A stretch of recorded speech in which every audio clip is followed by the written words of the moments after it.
Well, hello, this is episode 4 in my video series titled Resolving Bible Difficulties. These are just videos in which I'm using Jason Lyle's book, Keeping Faith in an Age of Reason, to work through various apparent difficulties in the Bible and show how they can be resolved so that your faith in the truthfulness of Scripture would be strengthened.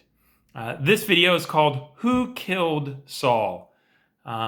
In 1 Samuel chapter 31, verses 1 through 6, we have a very detailed account of the death of Saul, and it reads this way. Now the Philistines were fighting against Israel, and the men of Israel fled before the Philistines and fell slain on Mount Gilboa.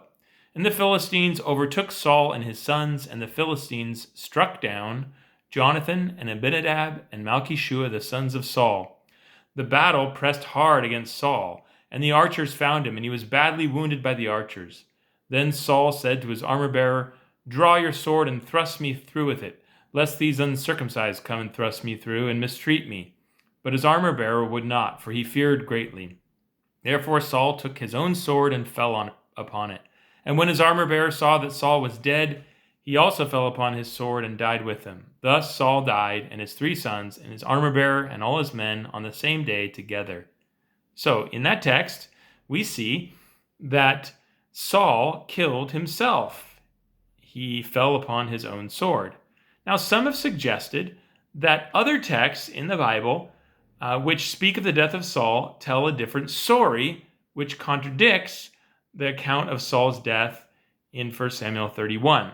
So, for instance, 2 Samuel chapter 21, verse 12 says this, David went and took the bones of Saul and the bones of his son Jonathan from the men of Jabesh Gilead, who had stolen them from the public square of Beth-shan, where the Philistines had hanged them, on the day the Philistines killed Saul on Gilboa. So according to that text, it says the Philistines killed Saul. Now, if you also look at 1 Chronicles chapter 10, verses 13 to 14, you see another example. It says, "So Saul died for his breach of faith. He broke faith with the Lord in that he did not keep the command of the Lord and also consulted a medium seeking guidance. He did not seek guidance from the Lord. Therefore, the Lord put him to death and turned the kingdom over to David, the son of Jesse." So there we see the Lord put Saul to death. So let's revisit the question. Who killed Saul? Did Saul kill himself? Did the Philistines kill Saul? Or did the Lord kill Saul?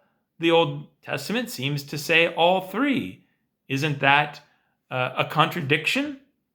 Well, of course, any sympathetic reader of the Bible recognizes that there is no contradiction here at all.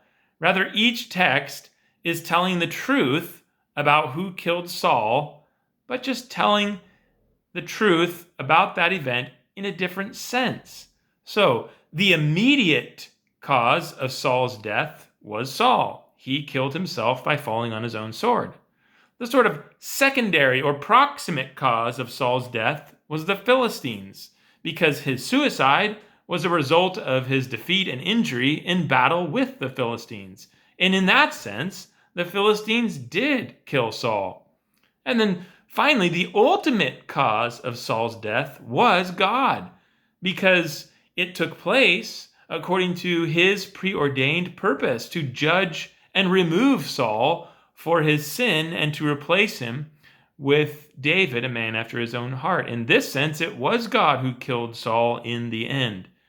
Now, this is the kind of alleged contradiction in the Bible which simply reflects a very unsympathetic reading of it.